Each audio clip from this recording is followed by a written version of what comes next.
Bueno, ya lo dijo Cecilia en la sesión anterior, mi reconocimiento a cada uno de ustedes, porque desde que ahora empezaron a tomar el curso, 10 de la mañana o 9:30, la hora que haya sido. Y no cualquiera se sienta o está trabajando durante 4, 5 horas, 6 horas seguidas para ver de cómo se come esto, de la participación política, del partido. Muchos de los que están aquí los reconozco y me da mucho gusto que estén, porque sé que son funcionarios del Comité Ejecutivo Nacional. No los voy a comprometer, pero sí me gustaría preguntarles, o me voy a quedar con las que no van a contestar, ¿no? Espero que estén aquí estoicamente por convicción y no porque, como trabajo en el PAN, o me invitaron a participar en un comité o donde sea, pues tengo que tomar el curso, tengo que afiliarme al PAN y tengo que ser militante. Yo quiero pensar, y a muchos que conozco sé que esa no es su motivación, pero lo mismo les decimos a cualquier ciudadano que simpatice con Acción Nacional y que se inscribe a un curso como este de introducción al partido. Y las veces que me ha tocado dar cursos siempre les pregunto esto: ¿por qué estoy aquí tomando este curso de introducción? ¿Cuál es mi motivación? Porque si es porque me envió el que me dirige mi grupo político, o es el diputado con el que trabajo, o es el comité que me obligan a ser militante, o si no me despido, yo qué sé, pues estamos en el lugar equivocado. Así se los digo. El tener una motivación genuina, sincera, de participar activamente en un partido político requiere mucho esfuerzo. Y el mínimo pues es como ustedes lo están haciendo hoy, de tomar este primer curso. Pero les advierto que no es lo más sencillo que van a encontrar en el PAN con la participación política. ¿Cuántos de ustedes son panistas de mucho tiempo sin estar afiliados?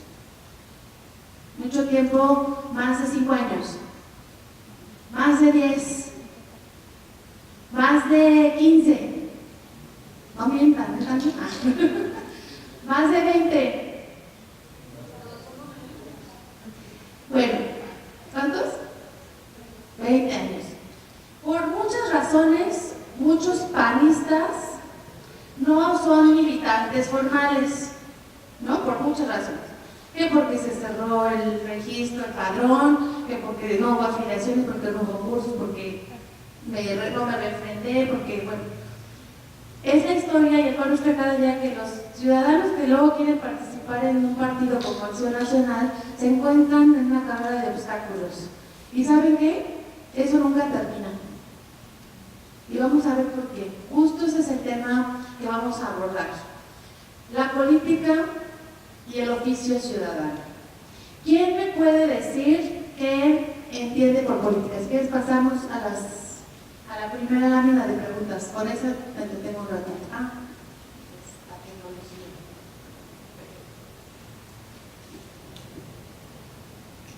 Para que despierten un poquito. ¿Qué entiendes por política? Aquí no hay verdades absolutas ni no se preocupen, es para que refresquemos un poco lo que ya han visto durante la mañana. ¿Qué es política? ¿Es una ciencia? ¿Es un arte? ¿Un oficio? ¿Qué es? ¿Con qué se come esto de la política? Una forma de la forma de organización. ¿Qué más?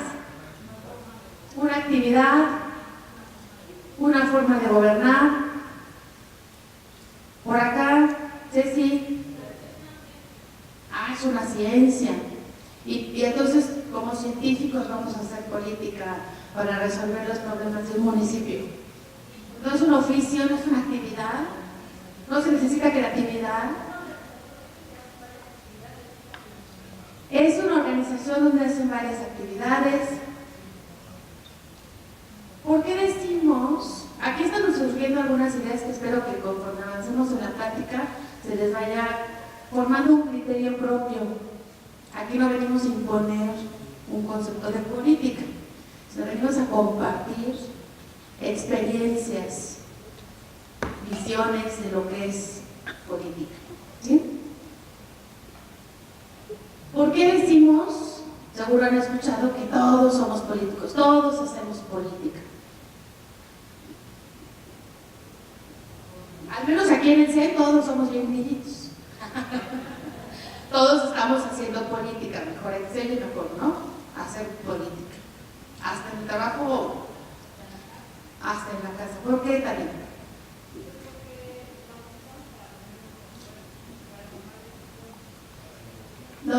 Hacemos política para ponernos de acuerdo, para tomar decisiones, para negociar. ¿Qué más?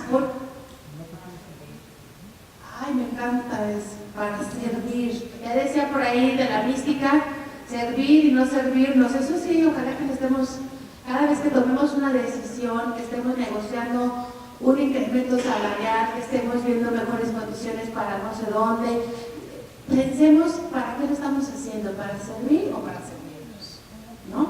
Me gusta esta idea. No es lo mismo políticos que grillitos, ¿verdad? Vamos a ir distinguiendo. ¿Qué significado tiene entonces actuar en política?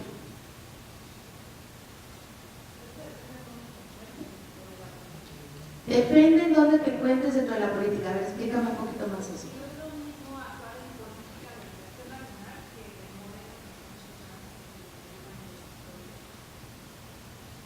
Hay que ubicarnos en nuestro entorno y en nuestras circunstancias para entender cómo estamos actuando en política, qué significado, qué motivación tiene el estar en un lugar o en otro.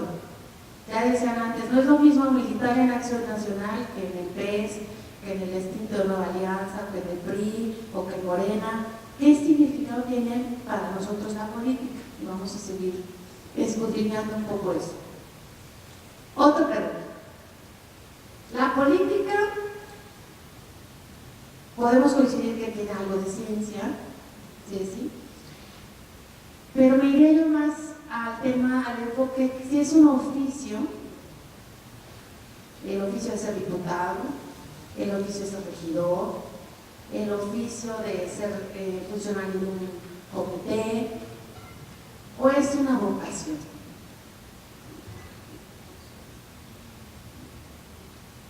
Tania como que duda, pues puede ser vocación, pero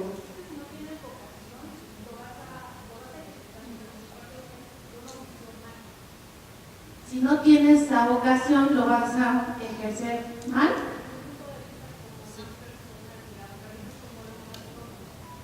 La vocación es algo más noble. A lo mejor podemos ubicar un funcionario de una administración pública, ¿no? De una dependencia de gobierno. Lo puede asumir como un oficio, como un trabajo, como una profesión, como una especialización, ¿no?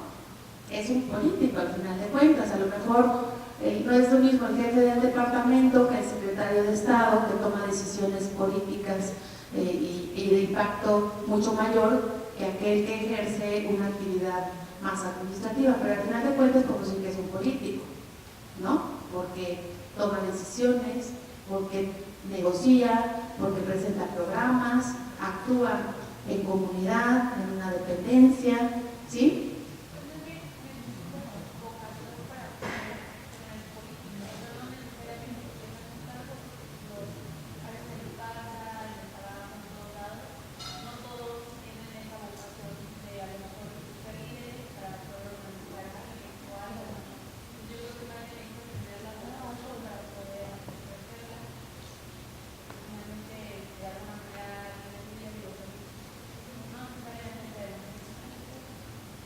Es parte de lo que quiero que vayamos identificando, ¿no? Nuestras motivaciones más profundas. Quiero ejercer el oficio de la política así, y es válido, ¿no?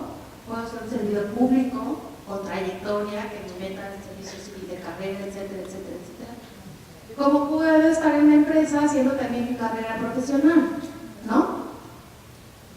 Y si le ponemos el ingrediente de la vocación es un llamado, una invitación. No todos los políticos tienen vocación a la política. Y eso es parte de lo que nos distingue en Acción Nacional, y eso es algo que les quiero compartir a todos aquellos que quieren participar activamente en el partido, ¿no? Acción Nacional debería y quisiéramos que se distinguiera por ese llamado, esa invitación a que, y eso es lo que vamos a platicar ahora, cómo Acción Nacional entiende el hacer política, ¿sí? Desde su fundación, desde sus fundamentos. Vamos a recoger un poco lo que ya me he ido platicando durante toda la mañana, y es lo que quiero escuchar para sensibilizarles si realmente les hemos sabido compartir esta visión humanista del ser y hacer de lo público, ¿sí? Bueno, quédense con estas preguntas, como les dije, es para irse formando un propio criterio.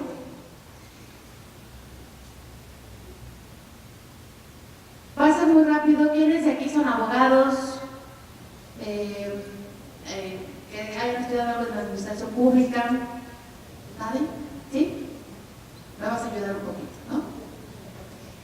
Esto es un brevísimo resumen de lo que es nuestro contexto actual, de cómo llegamos a lo que somos ahora.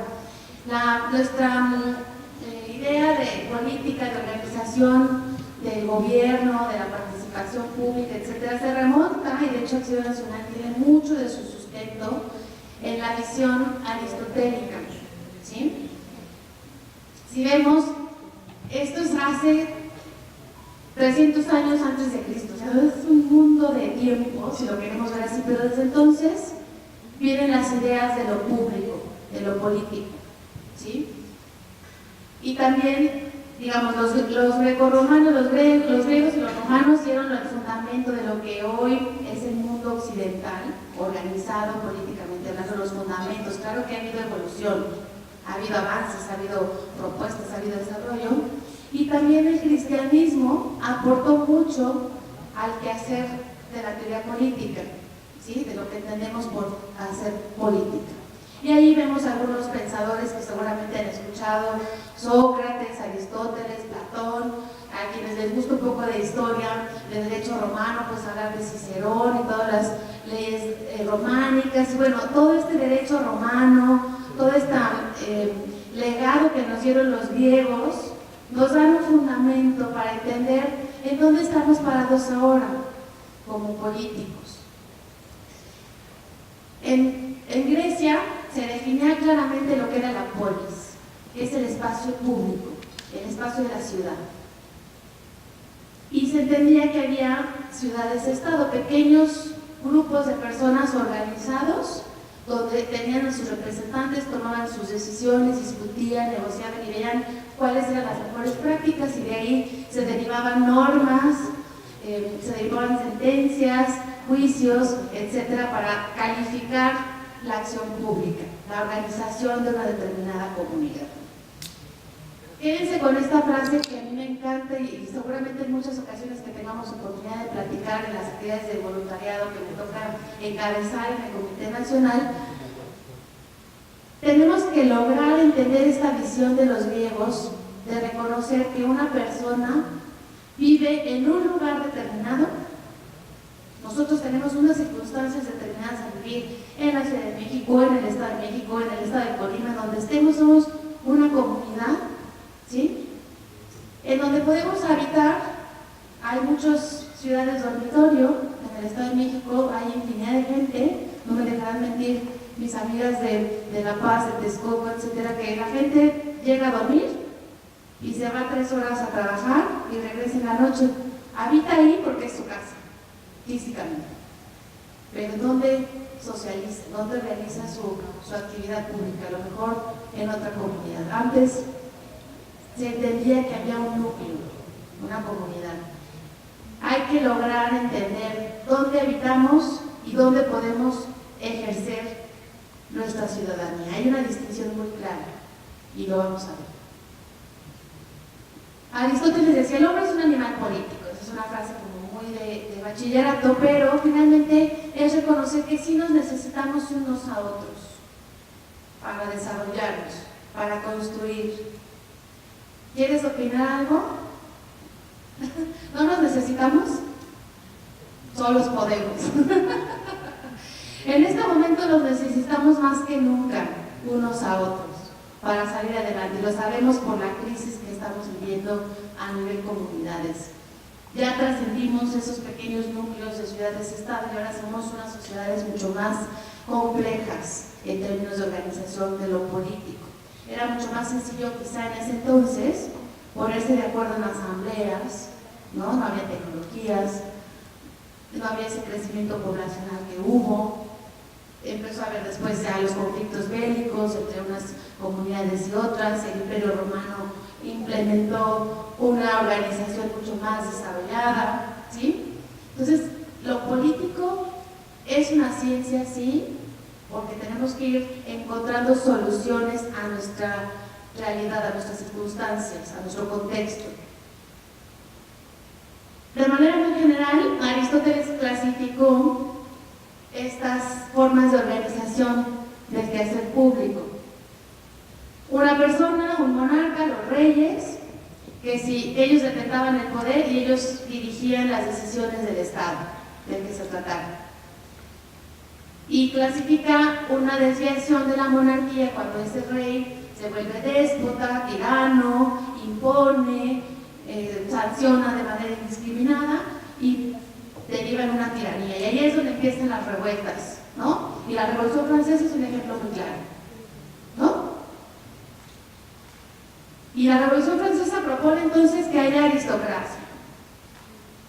Y entonces la aristocracia, Aristóteles la comprendía como que había que, está bien que haya una persona que encabece el poder, pero necesitamos un grupo de los mejores ciudadanos, los más doctos, los más expertos, los más reconocidos por su trayectoria, por su presencia, por sus aportaciones al desarrollo social, que sean los mejores, los más preparados que acompañen a ese monarca, ¿no? Y entonces se forman las asambleas, de los congresos, lo que conocemos ahora como las figuras del Congreso, lo que serían ahora los diputados, teóricamente, que son los mejores, ¿verdad? Los que están ahí detentando las decisiones públicas, deberían, así lo podríamos entender.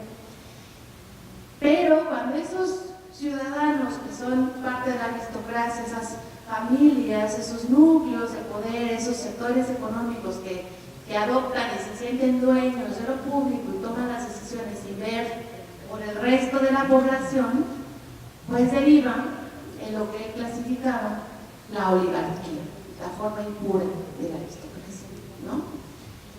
Entonces, ¿qué tenemos que hacer? Pues incluir también a todos aquellos ciudadanos que a lo mejor no estaban preparados, que a lo mejor tienen un oficio y aportan de otra manera al desarrollo económico, etc. Y es el pueblo quien debe de tomar las decisiones y elegir a sus representantes y elegir a aquel que va a gobernar en nombre de todos y que haya esos precios y contraprecios y le damos poder a todos los que forman parte de una comunidad, a esos habitantes que participan como ciudadanos, ¿sí? Y entonces, pues se reconoce la forma de gobierno de lo público como la democracia. Claro, con su evolución natural durante estos 2000 años, pues ya tenemos otros sistemas de gobierno y ahora hablamos de temas internacionales, la Unión Europea, que es otra forma de organización, los convenios entre países, las relaciones bilaterales entre el derecho internacional, y va evolucionando estas formas muy básicas de organización. Claro que cuando la democracia se desvirtúa, se manipula, se clienteliza, etcétera, pues caemos en una forma de gobierno impura, que es lo que conocemos como demagogia. Entonces viene aquel tirano o monarca que empieza a hablar, o aquellos tiranos que están en esta oligarquía, que se sienten seres dotados y con derecho a permanecer en el poder porque así me eligieron, y hablamos y hablamos de soluciones, de propuestas, etcétera, pero no resolvemos lo público. Esto es, en términos generales, una repasadita rápida de lo que podemos decir el origen de la teoría de lo político. De ahí se han derivado pues muchas ciencias como es la teoría de las políticas públicas, el derecho administrativo, todas estas ciencias que sí nos ayudan como especialistas de lo público a ir atendiendo soluciones concretas. Pero es muy importante partir de que, bueno, hay que conocer de dónde venimos y qué estamos haciendo ahora en nuestras circunstancias a través del estudio de la teoría política.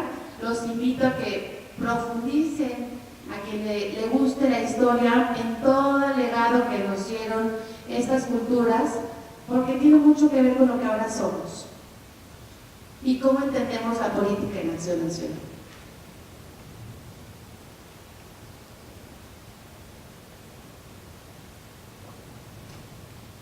De este salto hacia lo antiguo, ya estuvieron ustedes viendo muchos temas de mística, de teoría, digamos, del humanismo político, hablaron de los principios del humanismo, ¿no? ¿Sí? Tiene que ver con lo que Manuel Gómez Morín entendía de la política, y es parte de lo que les quiero compartir. Como actividad ciudadana, es un oficio complejo y no exento de molestias, toma tiempo, arranca del hogar, del trabajo, que ven ocasión de otras más placenteras o aparentemente más altas. Pero volvemos al tema de la vocación. Efraín González Luna nos dice: la gestión del bien común por parte de los gobernantes legítimamente electos. Aquí hay varios conceptos que nuestros fundadores entendían muy bien del ser y quehacer de la política. Requiere sacrificio, requiere entrega.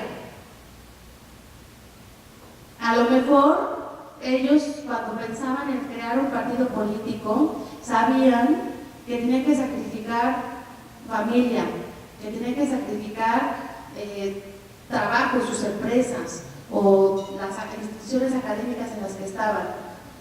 Y también sabían que tenía que ver mucho con cómo nos organizamos en un México donde había una franca crisis de lo público, de la política. No había un sentido real de lo que era ser ciudadano. Sí había claridad de que había un sistema político y que hacía falta que existieran contrapesos. Entonces, nuestros fundadores empezaron a pensar y a retomar justo, y por eso les puse el contraste de estas dos ideas, de lo que nuestros antiguos nos legaron como cultura occidental, todas estas instituciones de lo público, el derecho, etcétera, donde partimos de que ustedes hablaron al principio del curso, entiendo, de los principios del humanismo, ¿no? Les explicaron que era el bien común, ¿sí? Aristóteles desde entonces ya decía que la política es la obligación ética de hacer política por el bien común. ¿Les hace sentido ver a nuestros políticos de ahora cómo cumplen con esta idea?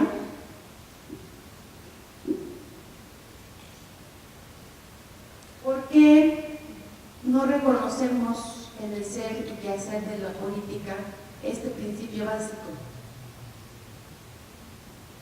Habría que ver qué entendemos por obligación ética, habría que ver qué entendemos por bien común, ¿no? Pero bueno, a lo mejor Aristóteles dice, bueno, está muy lejos, muy alejado de la realidad de lo que somos ahora, pero es nuestro fundamento, es uno de nuestros fundamentos. Todo orden político es resultado de la calidad personal del ciudadano y de su conducta social. Eso ya lo decía Efraín González Luna. ¿Qué relación tiene con la frase anterior?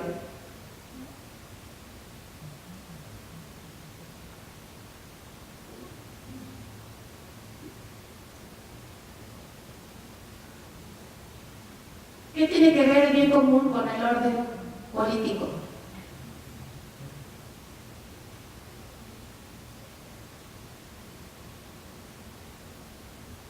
¿Qué es el bien común? ¿Se acuerdan?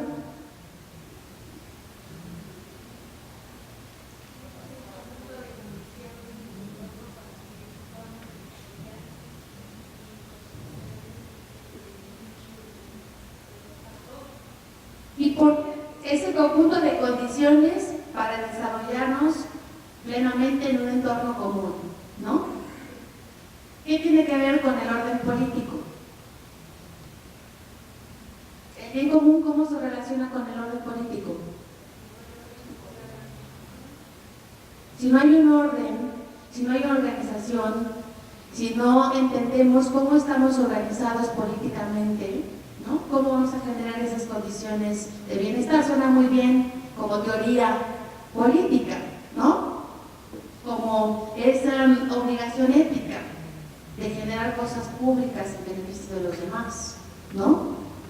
Pero aquí ya empezamos a meter, a introducir conceptos importantes como es el orden político. Y Acción Nacional ha sido de los principales promotores de instituciones públicas que han ayudado a tener orden público, como por ejemplo, ya lo decían antes, la creación del INE, poner orden en los procesos electorales. Fuimos promotores, impulsores junto con otros actores de este tipo de cuestiones, ¿no? Es adoptar y entender si esta obligación de participar, no lo hemos abordado todavía, pero ya Cecilia mencionaba algunas cosas de los ciudadanos, esta obligación ética de proporcionar estas condiciones de bienestar, de generar estas condiciones para que las personas nos podamos realizar en plenitud en nuestras comunidades, tiene que tener un orden político. Pero no es lo mismo que un monarca, que podemos equiparar a un presidente ahora, venga a imponer ese orden, ¿no? O querer imponer un orden, si no tiene la calidad personal para hacerlo. Y aquí recogemos otra vez el tema de la ética. Política, ciudadanía, ética, van muy vinculados. Y por algo les quiero decir, los ciudadanos en las pasadas elecciones nos voltearon la cara, muchos de ellos, no todos.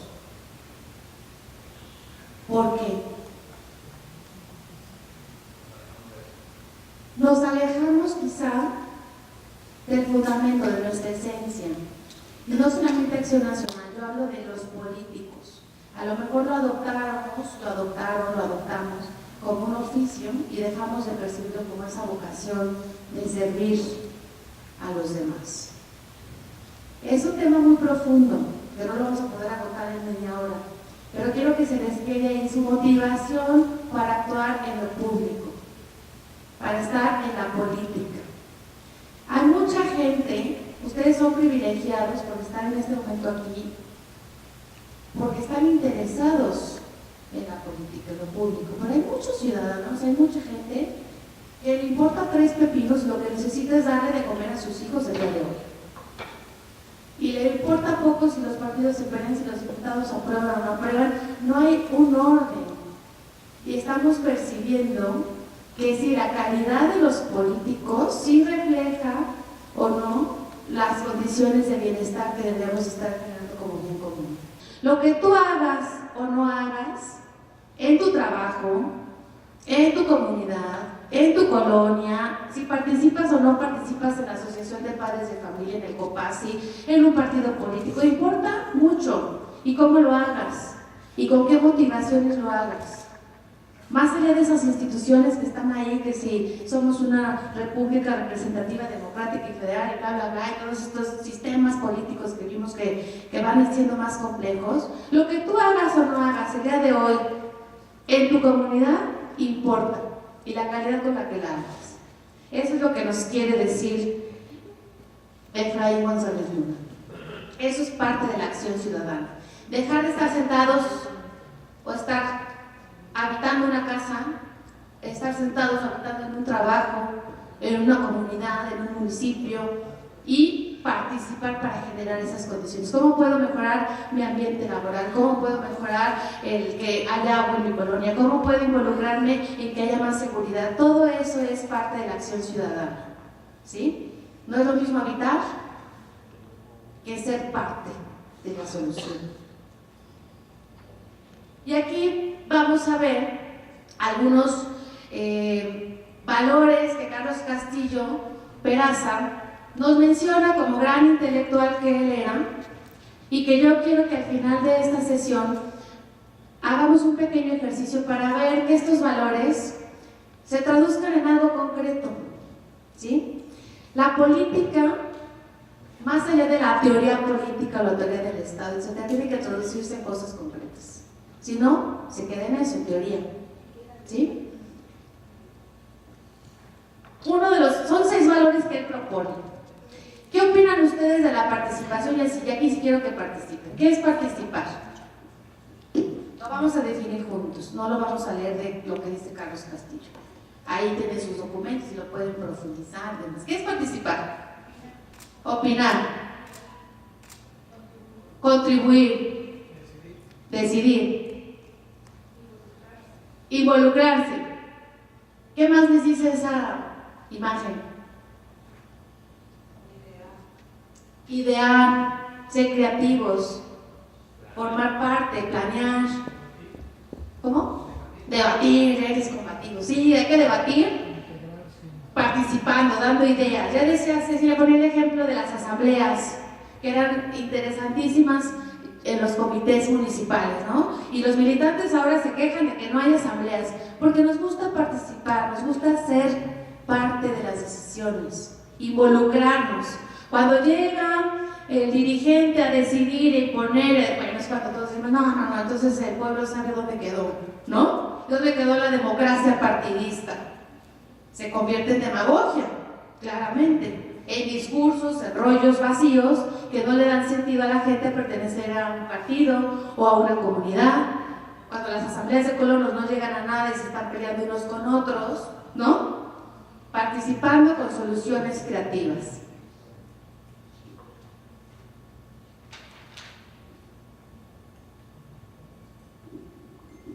Otros 2 valores que me parecen que van de la mano y que en este momento estamos escasos de eso, es el diálogo con responsabilidad.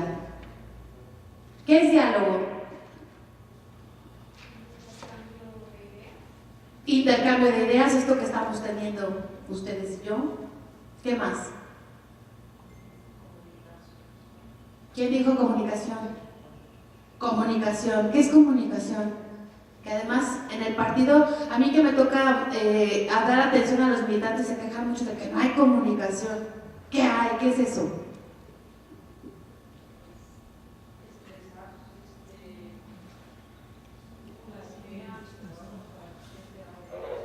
Expresar las ideas para que estemos enterados, poner en común, saber poner una idea mía y escuchar la tuya, ¿no? Lo ponemos en común y dialogamos. Cuando es un monólogo y viene una persona y expone, pues no nos garantiza que ustedes estén como receptores entendiendo alguna cosa, ¿no? Me gusta preguntar porque entonces yo sé si estoy entrando en ese diálogo, ese encuentro con ustedes. Como políticos, una demanda ciudadana constante es la ausencia de escucha. Hay muchos discursos, hay mucha demagogia, hay mucho bla, bla, bla. Perdón, ahí te puse bla, bla, pero no son ellos los que están hablando, ¿no? Una mañanera como las que luego nos echamos es puro bla, bla, bla, y pregunté, sí, pero bla, bla, bla, bla, bla, ¿no? ¿Cómo? O no quiero contestar, o no voy a contestar eso. O no voy a contestar, no hay una intención de encuentro. El diálogo que queremos vivir los panistas o que promovemos los panistas como valor es ese encuentro, esa escucha de unos con otros. Ustedes que formalmente están por entrar al partido, les pido y les ruego que insistan en tener este diálogo, que nos enriquezcan las discusiones públicas. Eso es lo que le daba valor a Acción Nacional. Esos monólogos que en últimos años se han dado, incluso ausencia de diálogo, porque ya no hay asambleas, ya nadie convoca a ningún lado a los comités. Hay que propiciar, hay que tener ese encuentro para resolver lo público. Y la responsabilidad que tendrá que ver.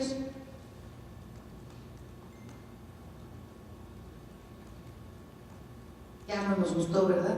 Nos encanta poner las ideas y discutir y debatir, pero entonces, el compromiso. ¿Quién se hace cargo de qué?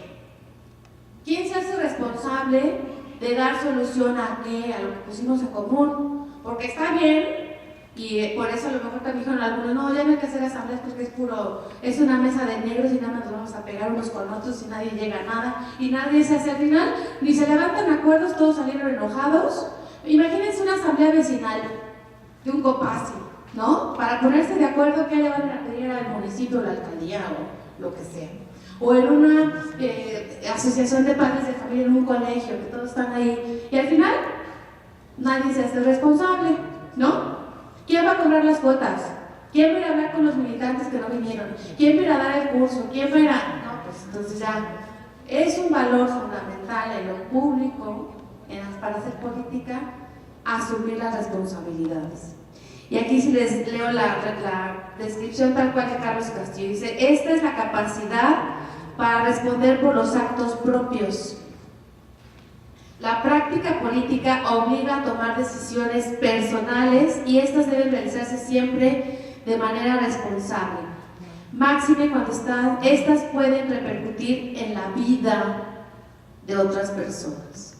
En política, las decisiones que tomamos, por muy minúsculas que parezcan, pueden repercutir en la vida de otra persona. Si yo, como secretario de salud o como director administrativo del sector salud, decido que la compra que voy a hacer me va a salir más barata y no les voy a dar el medicamento que debe de ser y les pongo agua a esas vacunas, puedo poner en riesgo la vida de esas personas, pero me sale más barato. Y ahí está la calidad de la persona en lo público. Y así ustedes lo pueden reducir a su vida cotidiana hasta en la familia, ¿no? Asumir las responsabilidades de los actos propios, de lo que yo digo y expongo, que habría que expulsar a fulanito de tal, porque tal, pues compruébalo, responde por eso, y llamar a responder a esa persona. Por ejemplo, pues ponemos muy radical, ¿no? O también encontramos una solución. Pero pues ¿quién entonces va a poner los medios? ¿Quién le va a dedicar tiempo a hablar a las personas? ¿No? ¿Quién va a ir a tocarle la puerta? No, pues ya nadie tiene tiempo. Eso es parte de asumir nuestras responsabilidades en lo público. ¿Qué otros valores propone Carlos Castillo? La educación. ¿Qué es educar?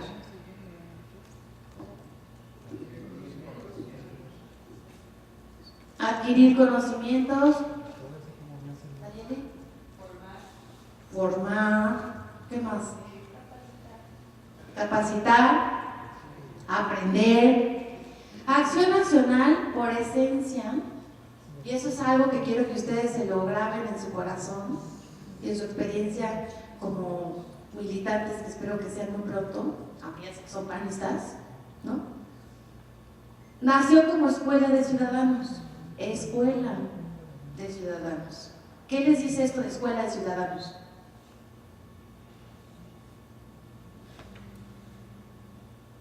¿Con qué se come eso? Porque muchos de los políticos de PAN hablamos mucho tiempo de la escuela de ciudadanos y vamos a capacitar. ¿Qué más? Es algo...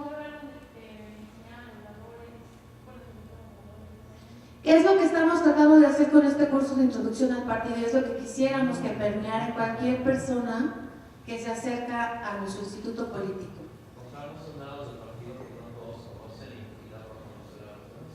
Tenemos una riqueza, créanme, como partido de nuestros orígenes. Toda esta doctrina hay que darla a conocer, es como un tesoro que está abajo y que no lo ponemos a la luz porque nos da pena. ¿Por qué? Porque justo la calidad a lo mejor de los panistas se ha ido desvirtuando, ¿no? Hay que ponerlo en la mesa y por eso celebro que retomemos estos cursos de afiliación, estos cursos de introducción al partido, porque es una primera asomadita para educarnos, para aprender y para compartir experiencias, para desarrollar conocimiento, y por eso la capacitación y la educación debe ser de manera permanente. Esto es solo una muestra de lo que sí a lo mejor implica ese esfuerzo de estar una mañana o 2 mañanas, o ir a tomar otros cursos, o ir a profesionalizarse en las universidades, en los diplomados. De muchas maneras se puede uno educar. En la práctica también uno se forma y se educa, nada más en la teoría.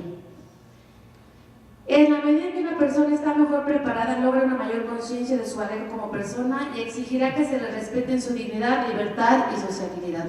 ¿Por qué nuestro sistema educativo está en crisis a nivel país?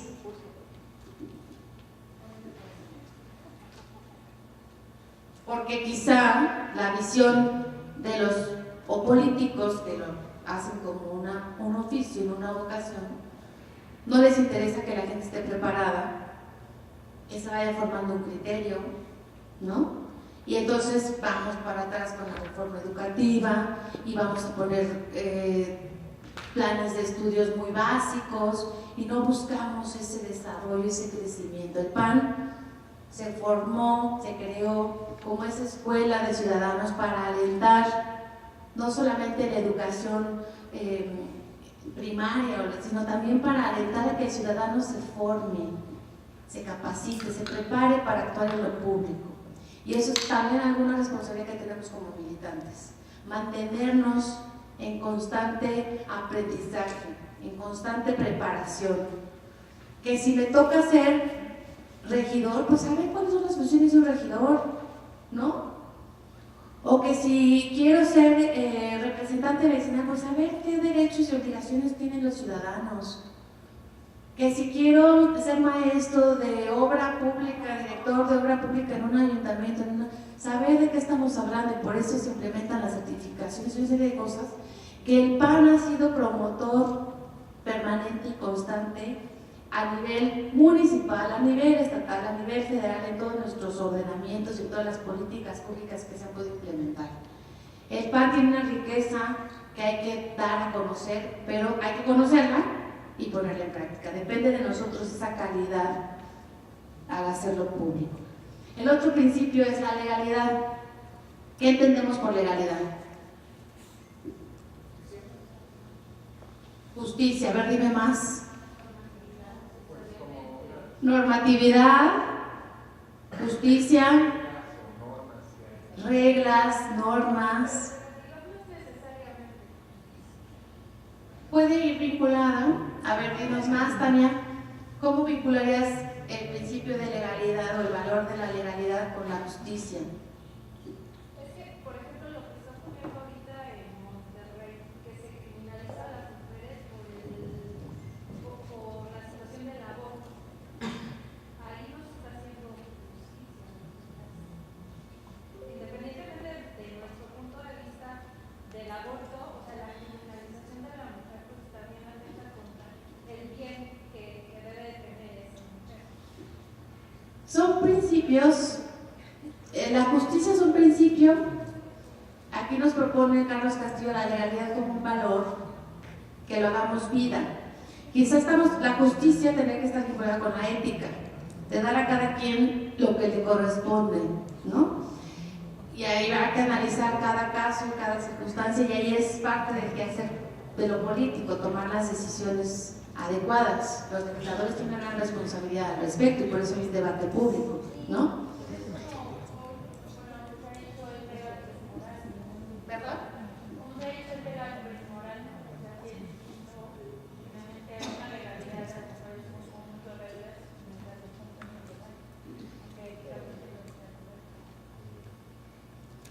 Carlos Castillo lo entiende, van de la mano.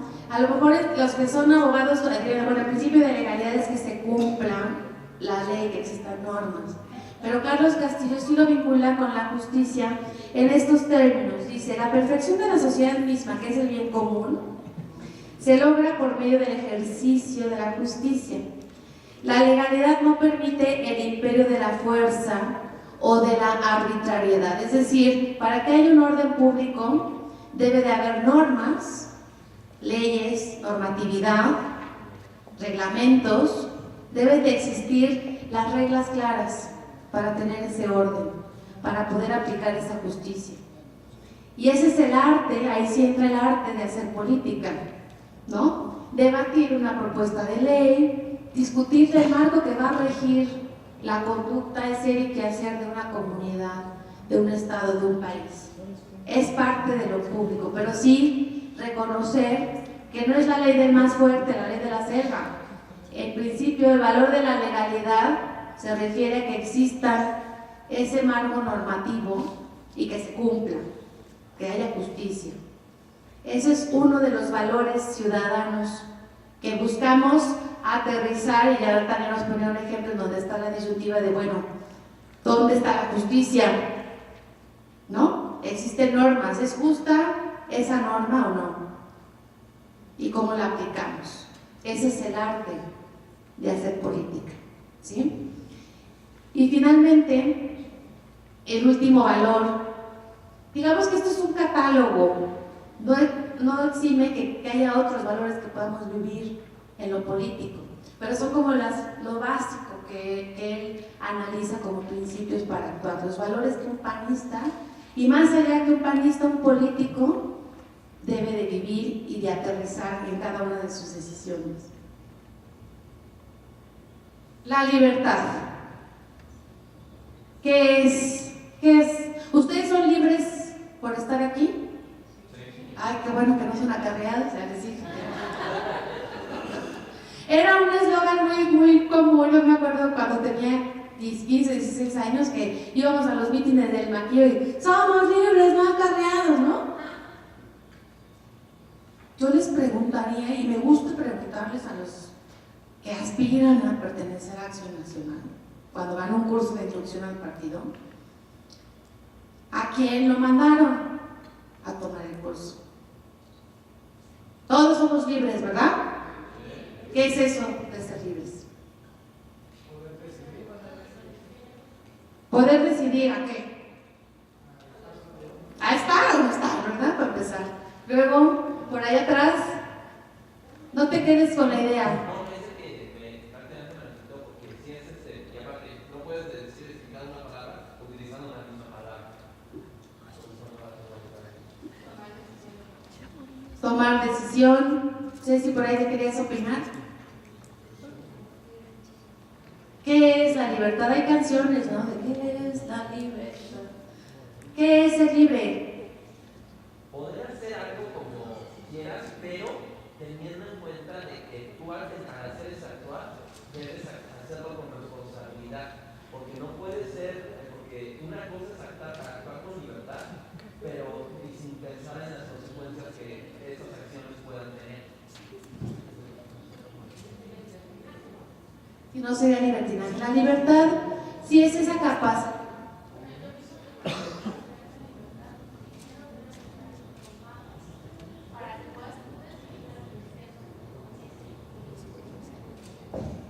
Para actuar en lo político de manera libre, para aplicar este valor, hay que estar informados, hay que conocer las alternativas, informarse, entenderlas, educarnos. Un pueblo no es libre si le dicen que vaya a una consulta y vote así, ¿no? Si no le informan cuánto cuesta cancelar un proyecto, qué implicaciones tiene, qué efectos socioeconómicos tiene. Y esa gente tenemos ese nivel de educación para entender esa decisión pública. Realmente es un ejercicio libre del pueblo, este tipo de consultas, por ejemplo. Tiene todos estos ingredientes. El valor de la libertad lo tenemos que alentar, ¿sí? El que un gobierno pretenda acallar voces disidentes, amedrentando, amenazando, cuestionando, persiguiendo por parte de Hacienda, medios públicos, es acallar, quitar la voluntad de hacer algo, ¿no? Lo más preciado que tenemos, y no me dejarán mentir, yo creo que nadie está en contra de esto, es que el ser humano por naturaleza es libre. Ustedes pregúntenle a un cubano, a un venezolano, que en su momento en regímenes totalitarios se van coartando las libertades, ¿no? La libertad de asociación, la libertad de participación, de expresión, de trabajo, de cómo se va haciendo esa comunidad. La vamos acotando, vamos eliminando esas posibilidades de generar ese desarrollo, ese bien común. Por eso ese valor es tan importante, el hacerlo vida. ¿Cómo vamos el tiempo? 3 minutitos.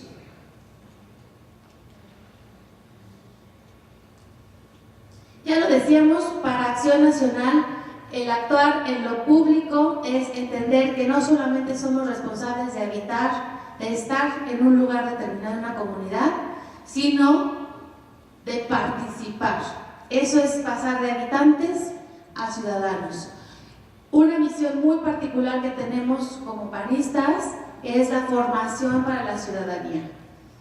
Y ahí ese es el modelo de gestión que proponemos a través de la coordinación del voluntariado, que es ser motorcitos para la participación comunitaria, ser ciudadanos en acción. Bueno, aquí son muchos ejemplos de cómo podemos generar acciones, participación. Obviamente hay niveles de organización, como ya lo explicaban con respecto al propio partido. Les dejo de tarea, no vamos, como no son abogados, a alguno le gusta echarse clavadito en la Constitución, que es nuestro eje temático fundamental para este orden político, pues establece en el artículo 4 lo que nos encanta decir, que todos tenemos derechos a, ¿no? Y entonces tenemos derecho a la educación, a la salud, etcétera. Y en el artículo 36 vienen las obligaciones del ciudadano. ¿Todos sabemos cuáles son nuestros derechos? ¿No? Hay que leer el artículo 4. ¿Todos sabemos cuáles son nuestras obligaciones? Menos, ¿verdad? Si no sabemos nuestros derechos, pues menos nuestras obligaciones. Hay una muy fundamental que es de las obligaciones ciudadanas, porque los derechos pues están contenidos desde la Convención de Derechos Humanos, el derecho a la vida, el derecho a la salud, el derecho a la educación, a formar una familia, bla, bla, bla, bla, bla, y todo lo que contempla y resume el artículo 4. Y el artículo 36 pues también acota las obligaciones de los ciudadanos, que para nuestro ámbito en el que estamos, pues uno muy puntual que a mí me gusta resaltar, que es la obligación, fíjense, no es un derecho, la obligación de ir a votar en las elecciones. Pero para mí se queda corta la Constitución. Okay. No, porque voy a ir a votar si todos los partidos son iguales y a mí que no me importa, ¿no? La política es, sí. A la pregunta muy importante, siempre a mí me gusta decirles, por culpa de personas como tú, no puedes elegir, por no expresar tu voto, queda alguien que a ti no te agrada o que puede, disculpa la expresión, pegar al país, y eso es parte de tu culpa porque no asumes tu obligación de ejercer tu voto. Y eso es el paso mínimo. Fíjense, el artículo 36 establece los mínimos para ser ciudadano, para las obligaciones del ciudadano. Y uno de esos mínimos es ir a votar. Pero si nos quedáramos en eso, votamos y luego no sabemos ni qué están haciendo nuestros representantes, ahí también estamos faltando a nuestra obligación de ver por el bienestar, por ese bien común, ¿sí? Ahí es donde el partido entra en acción, donde surge Acción Nacional, con ese ánimo no solamente de que los ciudadanos libremente participen y elijan a sus representantes, a su gobierno, etcétera, sino que también de una manera proactiva estemos tomando parte en las decisiones públicas. A todos nos afecta. Ya lo decía un pensador, Ortega y Gasset, Si tú no salvas tus circunstancias, si no salvas tus circunstancias, no te vas a salvar a ti ni a los demás. Si no vemos lo que en el entorno está sucediendo y cómo podemos resolverlo, difícilmente vamos a cumplir ese anhelo que todos tendríamos de generar en común, y se queda en la teoría política. Y nos quedamos con los pensamientos de los antiguos y de los principios del humanismo, etc. Si la política no se practica en las decisiones cotidianas, es teoría. Y un partido como Acción Nacional no puede ser un grupo de teóricos. Y esa es la invitación que les vengo a hacer hoy. Concluyo con esta breve reflexión sobre la ética. Estos cuadernillos son una coleccioncita que por ahí debe de estar en la Fundación Rafael Preciado, que aquí lo tengo así como... Hay muchas publicaciones, muchas cosas. Este es Pensamiento Humanista para el siglo XXI, y eso se imprimió hace muchos años. En el PAN hay mucha riqueza. Profundicen en lo que nuestros fundadores decían, en lo que hemos propuesto en los estatutos, en los programas de acción, en todo lo que nuestros funcionarios van promoviendo como reflejo de nuestro quehacer político. Eduquémonos y partamos de esta reflexión que les quiero dejar sobre la ética. Aquí hablábamos de la calidad de lo político, y vuelvo a la realidad, a nuestras circunstancias. ¿Por qué la gente, los ciudadanos nos dieron la espalda a los que fuimos candidatos en la pasada elección? Porque hay un descrédito de lo público, de lo político. La gente no cree en los políticos, no cree en nosotros. ¿Qué vamos a hacer para recobrar esa confianza ciudadana? Todos en Acción Nacional sabemos que el partido no tiene competencia alguna en asuntos de la vida privada. Sin embargo, nuestra concepción de la política nos permite evidenciar algo sumamente importante. Las virtudes que se ejercen en la vida pública se educan en la vida privada. Lo que tú no estés dispuesto a hacer, los valores que tú no estés dispuesto a vivir en tu casa, donde habitas, en tu trabajo, donde estás 8 horas sentado trabajando y haciendo cosas, esos valores que tú no estás dispuesto a vivir, o que por el contrario estás dispuesto a plasmar y hacer realidad en las decisiones que te toca a ti hacer, es asumir libremente esa responsabilidad, esa participación por generar esas condiciones. Si no estás dispuesto a hacerlo en tu vida privada, no podemos esperar que en lo público se refleje. Y nuestras circunstancias, nuestro entorno, refleja una clara ausencia de estos valores ciudadanos. Yo los invito a que retomemos esta esencia que es el humanismo político de Acción Nacional, profundicen en la medida de su interés, en la medida de sus capacidades, de su perfil profesional, político, lo que sea, pero profundicen en lo que somos y en lo que hemos hecho. Son 80 años de historia. No me fui como con Aristóteles, ¿no? 3 siglos antes de Cristo. Son 80 años. ¿Qué hemos hecho? Hemos hecho escuela de ciudadanos, y eso sí es un legado.